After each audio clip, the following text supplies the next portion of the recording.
pelita bagi kakiku, terang bagi jalanku.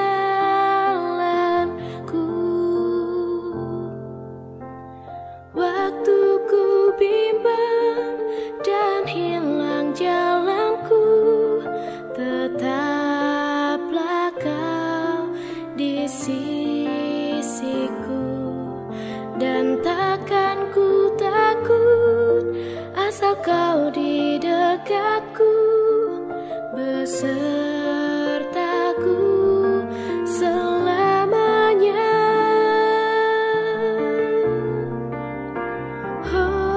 Umat yang terkasih di dalam nama Tuhan Yesus Kristus, selamat pagi. Shalom. Bagaimana kabarnya? Bapak, Ibu, dan saudara kasih, pada saat ini kita akan belajar tentang doa adalah sumber segala kekuatan. Bapak, Ibu, dan saudara kasih, bahwa semua orang bisa mengatakan bahwa kekuatan saya itu terletak di mana, sejauh mana besarnya angka deposito saya. Tidak Pak Pendeta, kekuatan saya itu adalah sejauh mana saya bisa sehat dalam hidup ini. Tidak, kekuatan saya Pak Pendeta sejauh mana saya punya jabatan dan kekuatan dalam kehidupan ini. Tetapi kita semua tahu Bapak Ibu bahwa kekuatan orang Kristen, sumber kekuatannya adalah di dalam doa. Bahwa doa itu adalah sumber kekuatan kita ketika kita menghadapi kehidupan ini. Ketika kita memiliki doa Bapak Ibu, selama kita masih bisa berdoa, saya percaya di situ panjenengan masih punya sebuah kekuatan. Ada amin? Tapi kalau panjenengan sudah malas berdoa, tidak bisa berdoa, kekuatan sorgawi tidak ada pada diri panjenengan. Oleh karena itu Bapak Ibu dan saudara kasih, ketika kita tidak punya anak, kita bisa mengatakan bahwa Tuhan, hari ini saya nggak punya anak. Tahun kemarin juga nggak punya, kemarin juga nggak punya, sampai sekarang nggak punya, tolong kasih Tuhan supaya saya tenang. Tapi orang yang punya anak doanya beda. Tuhan, nek koyong ini ceritain duwe anak, mending gak usah duwe anak. Artinya apa? Bahwa ketenangan itu bukan kita bebas dari masalah atau dapat masalah. Ketenangan kita terjadi kalau kita bisa berdoa. Masalah nggak ada masalah, sama saja Bapak Ibu. Hidup pasti selalu ada sebuah tantangan. Yang nggak punya anak punya tantangan, nggak bisa tenang. Yang punya anak malah nggak bisa tenang. Ketenangan kita bukan dijawabnya segala doa kita, tapi ketenangan kita orang Kristen harusnya selama kita masih bisa berdoa. Bapak Ibu dan saudara terkasih, kita harus meyakini dalam kitab Lukas pasal yang ke-11 bahwa Tuhan itu selalu memberikan apa yang baik. Enggak mungkin namanya orang tua memberikan ular ketika kita minta roti. Dia memberikan yang baik, bukan memberikan apa yang menyenangkan dalam kehidupan kita. Ingat firman mengatakan, Allah menyediakan yang baik, bukan yang menyenangkan. Artinya yang baik belum tentu menyenangkan. Dia jawab Bapak Ibu. Tuhan kita itu Tuhan yang selalu menjawab doa kita. Tapi masalah jawaban Tuhan itu selalu yang terbaik. Ingat baik-baik. Jawaban Tuhan dalam setiap doa kita adalah yang terbaik. Tapi yang terbaik belum tentu menyenangkan. Bahaya Bapak Ibu kalau Tuhan itu menjawab semua doa yang kita inginkan. Bahayanya kenapa? Malah kita yang rugi Bapak Ibu. Kan biasanya manusia itu kan ketika bangun tidur, wih jam piro iki, mati aku. Mati betul Bapak Ibu. Bahaya kan? Tuhan, aku lek ngoyo ini mending aku mati ya Tuhan. Mati betul Bapak Ibu. Bayangkan setiap kita doa, Tuhan jawab sesuai apa yang kita ingini. Wah, kacau Bapak Ibu. Waktu waktu kita naik motor dikageti orang belakang, buah, mati tenan Bapak Ibu. Jadi oleh karena itu Bapak Ibu, Tuhan itu tidak menjawab segala apa yang kita inginkan, apa yang kita omongkan, tapi Dia punya hal yang terbaik untuk menjawab setiap kebutuhan kita. Tugas kita itu adalah minta, cari, dan ketok. Mintalah, setelah kita minta kita harus cari. Apa yang harus kita cari? Kehendak Allah. Ketika kita tahu kehendak Allah, ketoklah pintu. Gusti, aku ngerti kenapa aku loro, tibae aku wong iki gampang stres, gampang mikiran, akhirnya maku kambuh. Tuhan penginkan saya belajar untuk bisa menenangkan diri. Aku tahu Tuhan, kenapa saya terlilit hutang yang begitu luar biasa. Karena saya tidak bisa memanajemen keuangan saya. Saya tahu Tuhan, kenapa Kau biarkan pasangan saya seperti itu. Menginjak-injak saya. Tidak memperhatikan saya. Supaya Engkau mempelajari saya akan kesabaran dan ketabahan. Kadanglah kita hanya meminta saja Bapak Ibu, tapi kita tidak mencari kehendak Allah. Dan ketika kita tidak bisa mencari apa yang kita ketok dalam pintu Tuhan, Tuhan buka pintu, apa boleh? Tetap aja kita minta. Pokoknya iki Gus. Ketika Tuhan buka pintu, Tuhan aku tahu maksudmu. Ingat Bapak Ibu, di dalam doa selalu ada 3 makna. Minta, cari, dan ketok. Mintalah apa yang kita butuhkan, tapi cari kehendak Tuhan.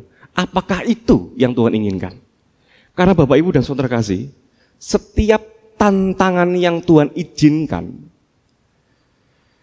selalu ada pesan yang ingin Tuhan sampaikan. Sekali lagi ya, bahwa setiap tantangan yang terjadi dalam kehidupan kita, itu selalu ada pesan yang Tuhan ingin sampaikan. Selalu ada target Tuhan yang mau ditentukan dalam kehidupan kita. Tapi masalahnya pesan ini tidak bisa kita baca, target Tuhan ini tidak bisa kita baca, karena kita berfokus pada masalahnya. Intinya adalah Tuhan, lepaskan cawan ini. Lepaskan masalah ini, bebaskan saya dari tantangan ini, sembuhkanlah saya, mampukan saya untuk memperlancar ekonomi, mampukan saya untuk mendapatkan pekerjaan, mampukan saya untuk mendapatkan jodoh. Tapi pesan nggak terbaca Bapak Ibu. Kenapa?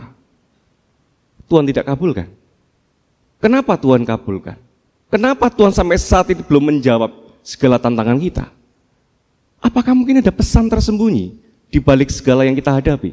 Apa yang Tuhan inginkan Bapak Ibu? Oleh karena itu marilah kita juga mengucap syukur karena ternyata Tuhan punya sesuatu yang besar dalam kehidupan kita. Oleh karena itu pentingnya kita untuk mencari kehendak Allah. Oleh karena itu kita bisa bernafas tegak dan kita selalu mengatakan dalam kehidupan kita, Tuhan punya sesuatu yang besar dalam diri saya.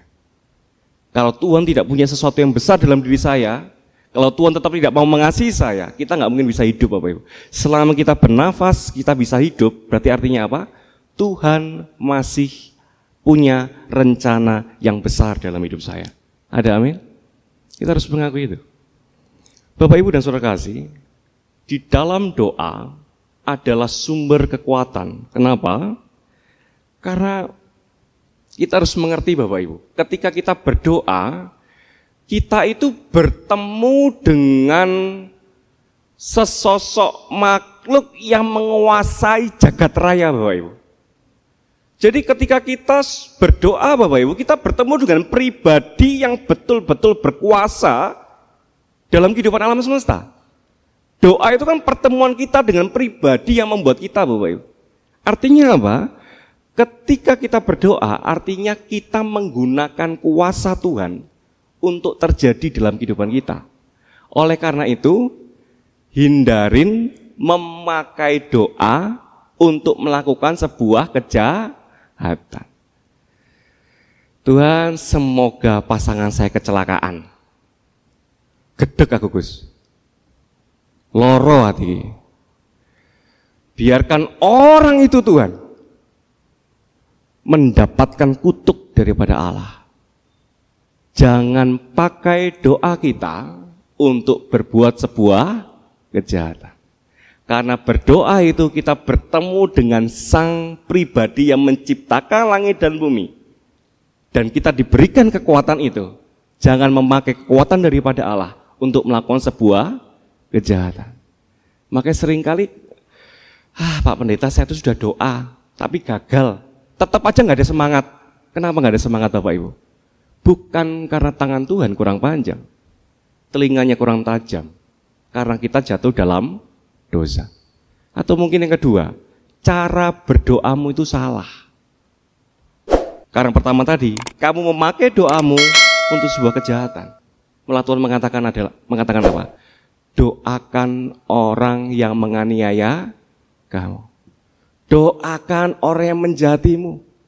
Pembalasan itu hakku. Tugasmu adalah pakai senjata yang kuberikan untuk memberkati orang lain.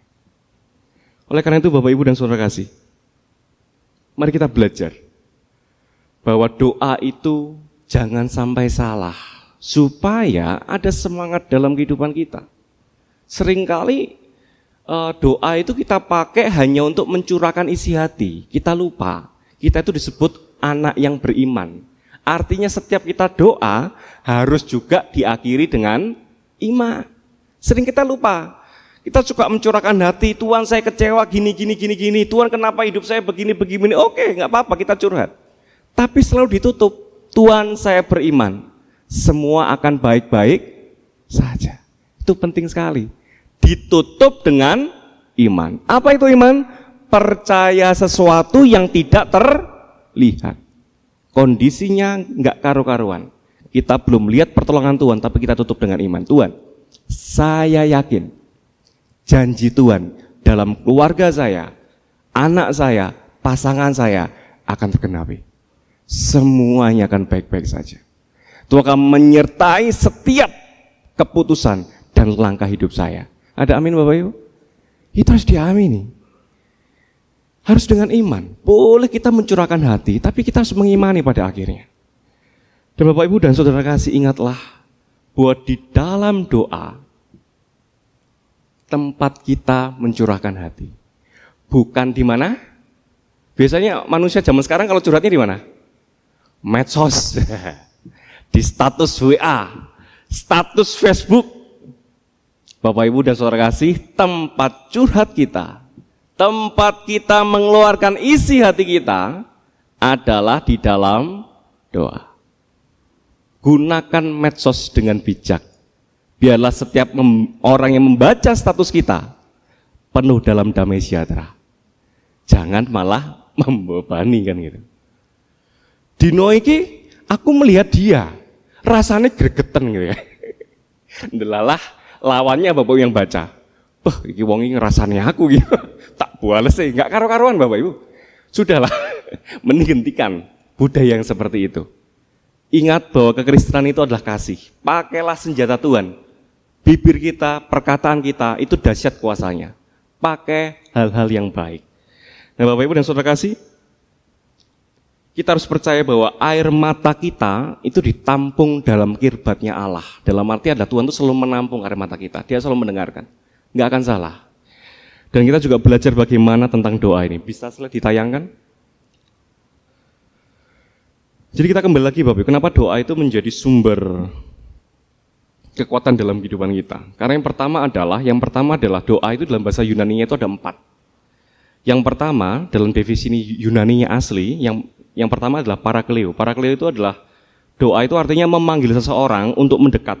Biasanya dilakukan oleh suami dan istri. Nah ini, kalau kita sampai sekarang ini nggak bisa berdoa Bapak Ibu, artinya apa?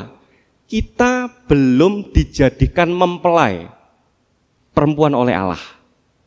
Orang yang akan dijadikan mempelai oleh Allah adalah orang yang pasti Bapak Ibu memanggil Tuhan di dalam doa. Makanya, ada orang ya, monggo berdoa, aku raiso dungo ki. Nah, itu sudah ketahuan Bapak Ibu. Karena doa itu adalah tempat kita memanggil seseorang. Dan pemanggilan ini hubungannya antara suami dan istri.